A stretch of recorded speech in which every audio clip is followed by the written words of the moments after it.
call the meeting to order, please.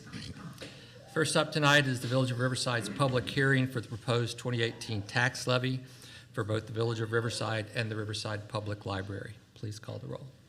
President Sells. Here. Trustee Lumsden. Here. Trustee Peters. Here. Trustee Pollock. Here. Trustee Ballerine. Here. Trustee Giza. Here. Village Manager Francis. Here. Village Attorney Molina. Here. Also present Village Clerk Haley. Thank you very much. Director Johns. Good evening. Tonight, this is the public hearing for the 2018 tax levy. In accordance with truth and taxation requirements, notice of today's public hearing was published in the November 7th edition of the Riverside Landmark newspaper. At previous board meeting held on November 1st, I publicly announced the estimate of the 2018 property tax levy for both the Village of Riverside and the Riverside Public Library. These estimated property tax levies have remained unchanged, and the tax levy ordinance that have been distributed to tonight's board packet reflects this fact. The tax levy to be collected in 2018, net of abatements, has increased 5.07%. The total levy for corporate special purposes and police pension totals $5,017,921, which represents a 6.35% over the 2017 levy. The total corporate and police pension levy increased 4.65%, which represents an increase of CPI of 2.1% and an increase of new property of 2.5%. These are the levies that are subject to the tax cap. This means that the total dollar amount of these combined levies may increase by CPI plus new property or 5%, whichever is less. New growth in EAV is primarily the result of any new improvements, additions to existing improvements, or properties previously classified as exempt that is now a non-exempt from taxation. This levy will subsequently be reduced by Cook County Tax Extension Office once the final assessment figures have been received. In 2018, a new non-capped special purpose levy was added for the purposes of special recreation membership and related fees. This levy totals $80,000 and was not previously levied. This represents approximately $7.55 per $100,000 market value. The levy for debt service net of abatements totals $576,270, which is a 4.43% decrease. The village's portion of the 2017 tax bill was approximately 15%. Are there any questions on the village levy? If not, I can move on to the library. Questions? Anyone with us here? Please. The total. I have a question. Sir, could I ask you to step up to the microphone so folks at home can hear what you have to say? I think people can hear me from here. If not, let me know. We need the people on the television.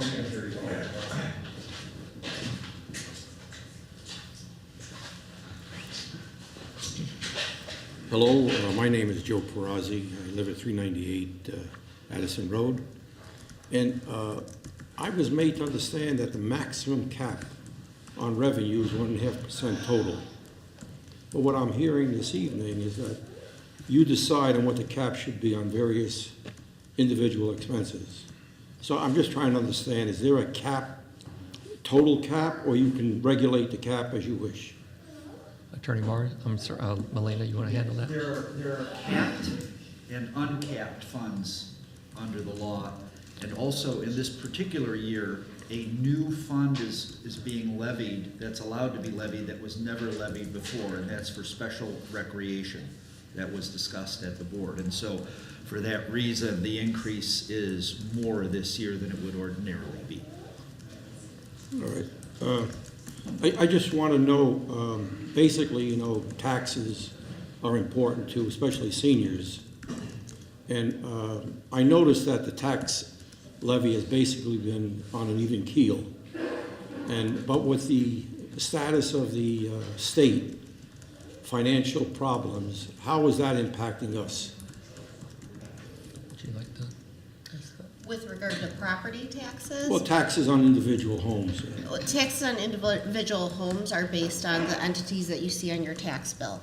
However, with regard to the state level, there is funds that we receive via income tax, which is called the Local Governmental Distributive Fund, which the village has received less in the last few years. So there is an impact, and so we've had to make adjustments accordingly with regard to that. But with regard to the property tax, we are capped with regard to the consumer price index plus new EAV. So really, this increase that you're recognizing has more to do with the special recreation fund that has been created based on board discussion and approval. Thank you. As I understand your comments, is that we have no control, or we have no input on how we are, impacted by the state, Illinois state, because they're in a major deficit.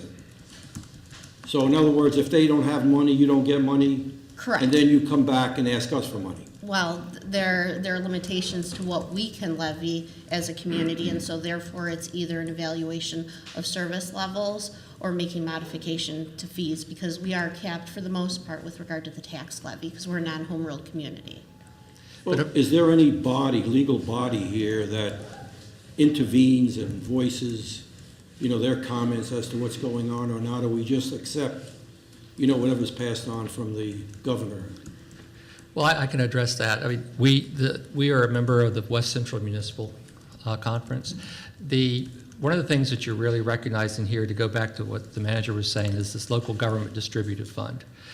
We are supposed to get 15% of the income tax that has been levied. Over the last several years, the state has repeatedly deprived municipalities of that, which, as you rightly point out, every time they take money away from us that we are supposed to get through the income tax, we have no recourse except to try to make it up locally. And both I and the West Central have very strongly and repeatedly fought against this erosion of the local government distribution fund. To this point, to no avail. I mean, it got a little bit better this year. Last year, they only took 10% of it. This year, they're only taking 5% of it, for which I guess we're supposed to be grateful, but I am not grateful because I still don't like having money taken from our residents, which is actually what's happening here. So we're going to continue to press that. So we don't. You are quite right that a small municipality like Riverside, we have limited impact on what we say, but I can guarantee you that they're hearing from us loud and clear. Well, let me be more direct. My concern is that there's a lot of civil workers here who depend on pensions. And I don't know how much pensions are preserved, especially for firemen and police department. In other words, we're depending on the state to substantiate and make good pensions for people like police department and fire department and yourselves? Or is that money secured in a special fund for our community, our service community? I'll answer that, and if Director Johnson wants to fill in any gaps. With regard to the fire department, we're a part-time fire department, and so they are actually under the Illinois Municipal Retirement Fund. So that is sustainable, is very well funded. It's probably, I would say, the role model nationally for a good, solid pension system. With regard to the police pension, those are dollars that are levied. Director Johns can give you the exact dollar amount of what that is for next fiscal year. But we've been making strides to increase our funding level, and will continue to do so. We've been very conservative in the amounts that we've put in. In previous years, we've even put in more than what our actuary has recommended. But it's gone up so much substantially that we've had to make other cuts internally within the village in various departments to make sure that we're putting in what's required. All right, are you basically saying that firemen and policemen are protected, their pensions are protected? Or is For there the risk? village of Riverside, yes. Okay, thank you. Thank you, sir. I appreciate your comments. Anyone else?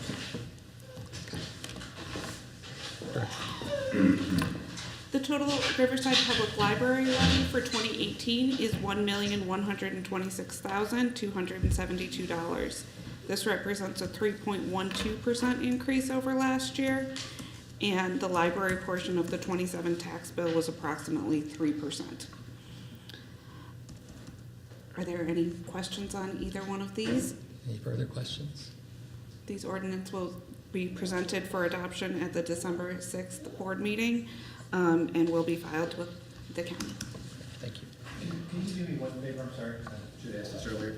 Out of the total tax bill that the resident gets in their mailboxes, can you just give us a very rough estimate of where that money goes? How much goes to the village?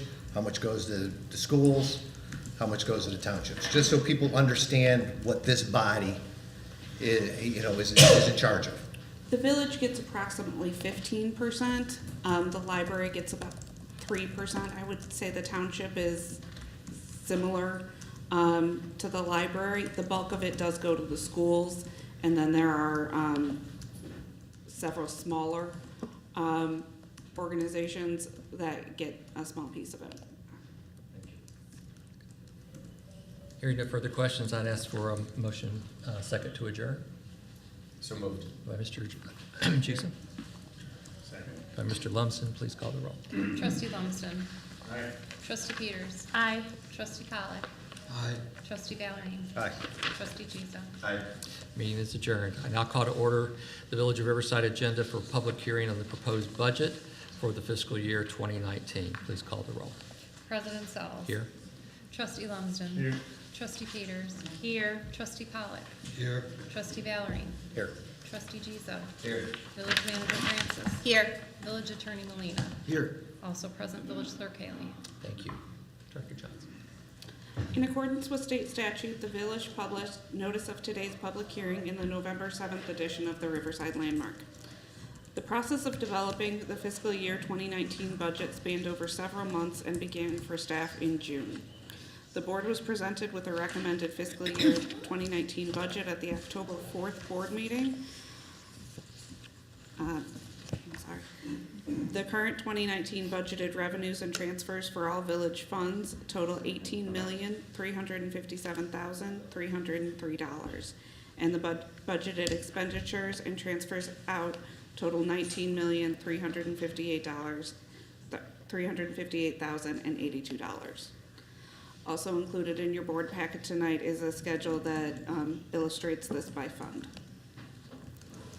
Questions from trustees or anyone in attendance? Yeah, Can you please. explain a little bit, because I mean, to most people at home, when we're bringing in 18 million and we're spending 19 million, that doesn't look like we're being very fiscally responsible.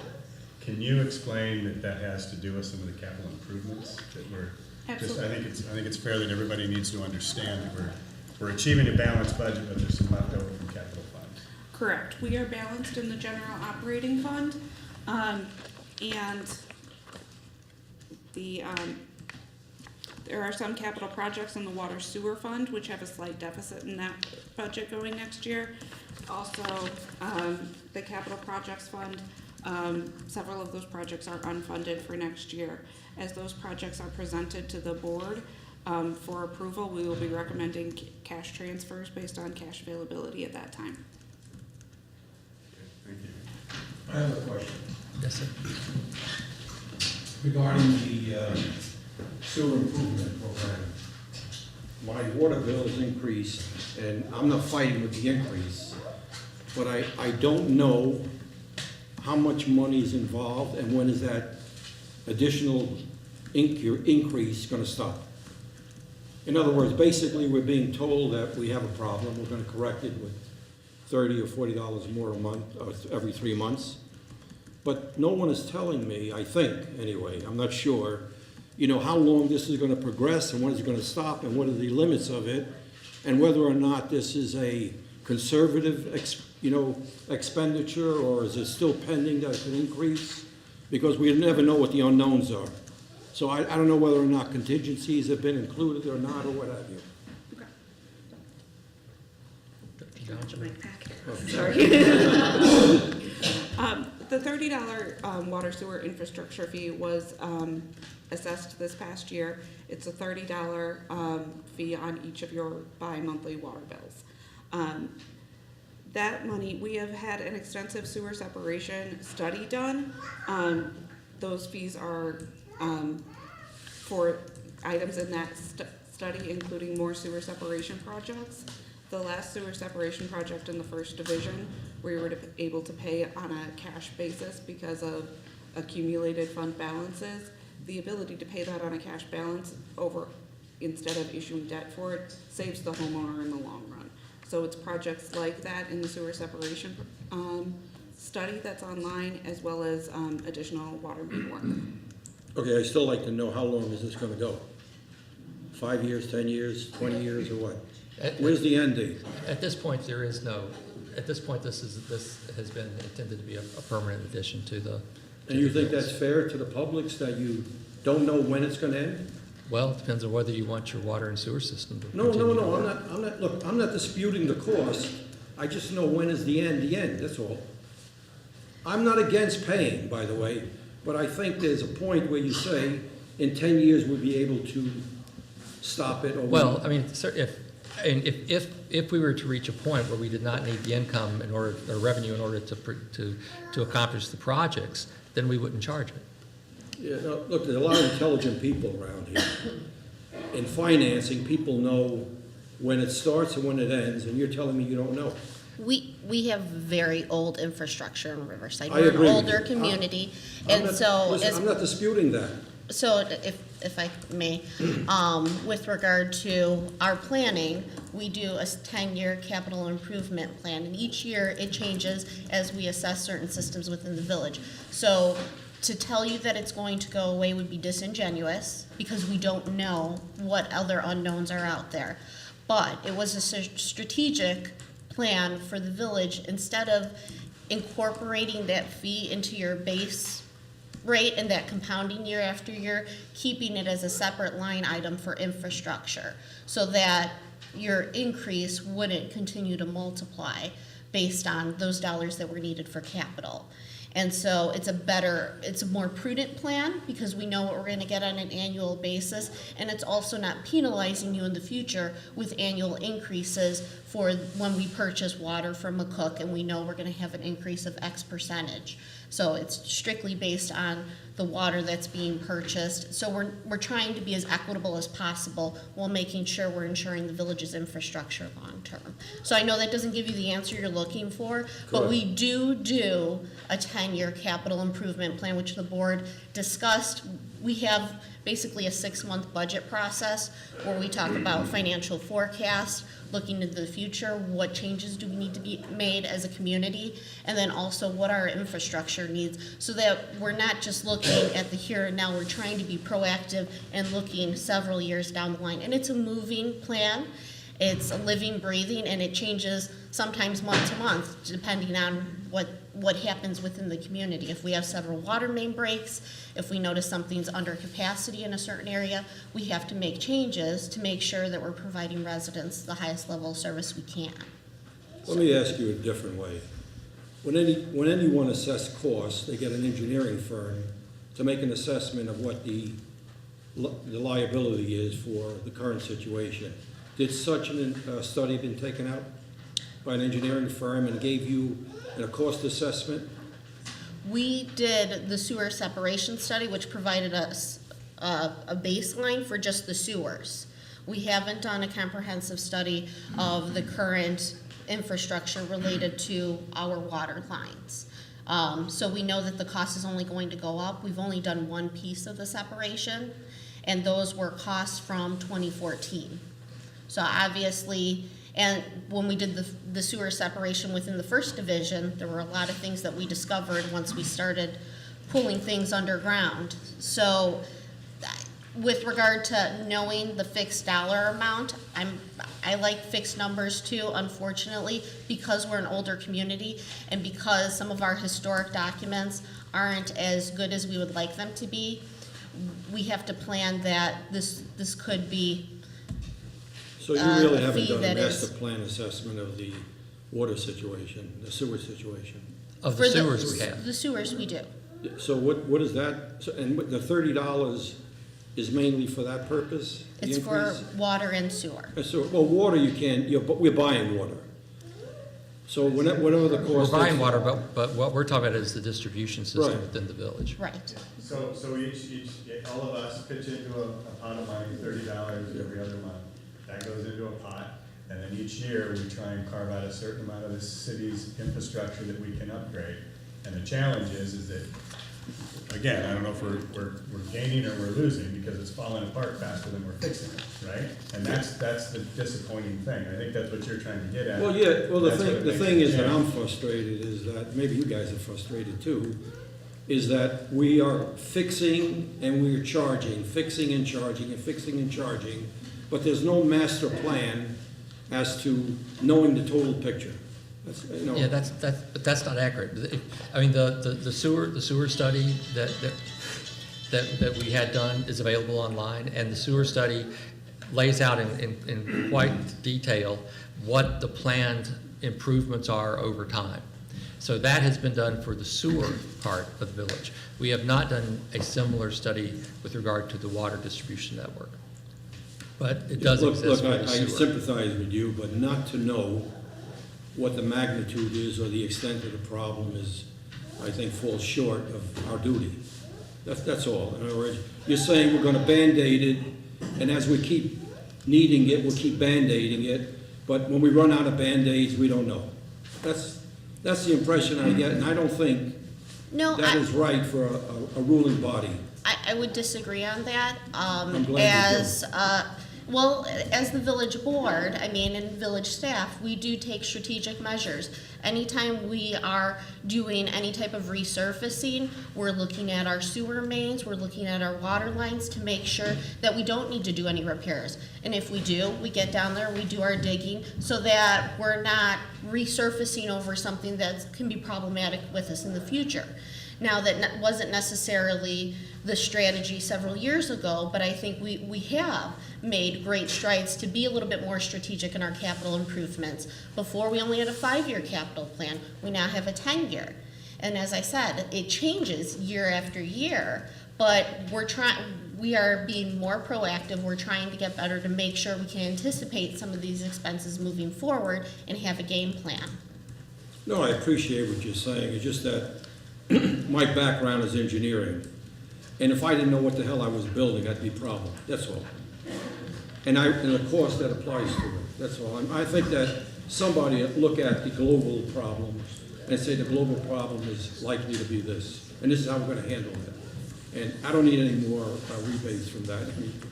But I appreciate it. Thank you, sir. Other comments or questions? Hearing none, I'd ask for a motion and a second to adjourn. So moved. By Mr. Second. Lumsden, by Ms. Peters, please call the roll. Trustee Lumsden. Aye. Trustee Peters. Aye. Trustee Pollock. Aye. Trustee Valerie. Aye. Trustee Giza. Aye. Meeting is adjourned. Thank you, Director Johns.